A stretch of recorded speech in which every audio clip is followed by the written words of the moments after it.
Sorry. So what was the question? I got distracted. Yeah. How do you balance it with work and family, but in a healthy way, like a tangible, like somebody's out there saying, how does this guy still write? He still leads worship. He's in the church and all those are happening, but how does he keep his family really as a healthy at the core of it? Yeah, because I know, I mean, if you're listening now and like you're on church staff, like I'm very much aware of like the chaos that comes with being on church staff. And Sunday comes every single week and you've always got to be ready. You've always got to be prepared. There's lots to do. I think the biggest thing for me about 10 years ago, me and my wife just like really got hardcore about like our calendar. Oh, yeah. Planning and meeting. And like me and Meredith, we meet about our calendar on a weekly basis. That's and we make sure we're on the same page, and we make sure that I know what's going on with her. I make sure I know what's going on with the kids. And so I'm not even super over the top. Like I'm so disciplined with my schedule. Like I'm not even that. I'm not wired that way. Sure. Like I have some days where I'm like, it's a mess and I don't know what I'm doing, but I have gotten really good at like putting stuff on the calendar and making sure I know what's going on. Cause I think half the time, and when I look back at like frustrating seasons in my marriage or frustrating seasons in my life, it was just because of like unmet expectations that we had for our schedule or for like what was going on. And so the more that we've kind of gotten locked in, we both have very busy schedules. My wife runs a crazy schedule just like I do. Yeah. And we're both like in the opposite ends of the spectrum doing different things. Our kids are at an age now where they've got a bunch of stuff going on. And so it's like hard to keep up, but we diligently like meet about our calendar. Sometimes it's week to week. Sometimes it's like, hey, we need to have a 3-month calendar meeting and plan like what's coming up in the spring or something like that. And we've just gotten really, really good at that. And we've gotten really intentional about that. And then when it comes to like writing or making music or, you know, leading worship still, even those, like I just put it on the calendar.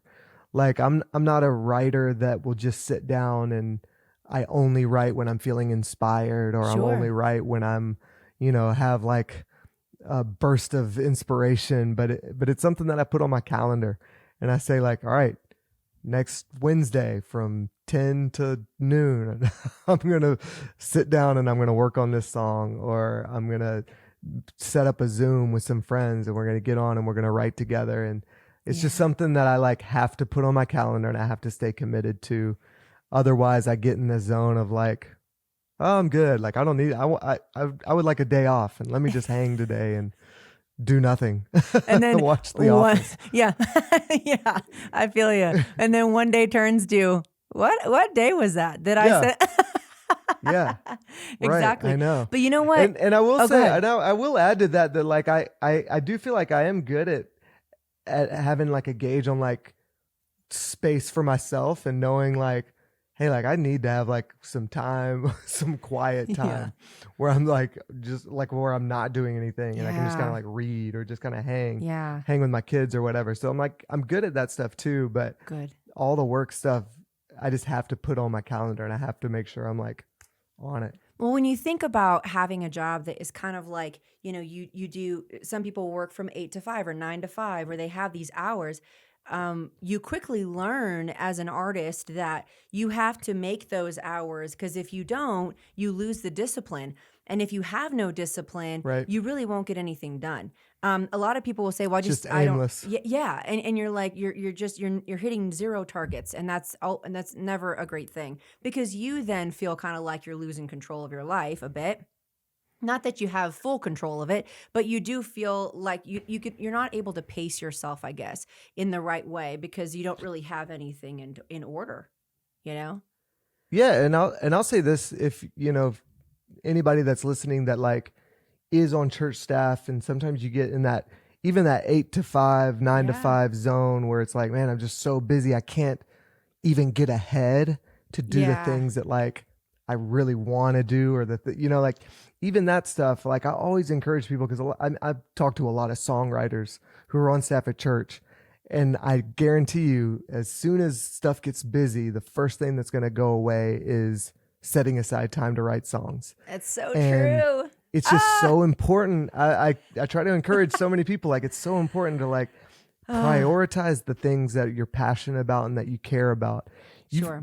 You've got to get the things done that you have to get done. You have to get planning sitters set up. You got to get ready for the weekend, whatever it might be. But if you really, really value songwriting for your church, or you really, really value releasing music or making an album or team night or whatever it might be, like, I don't know what it might be for you.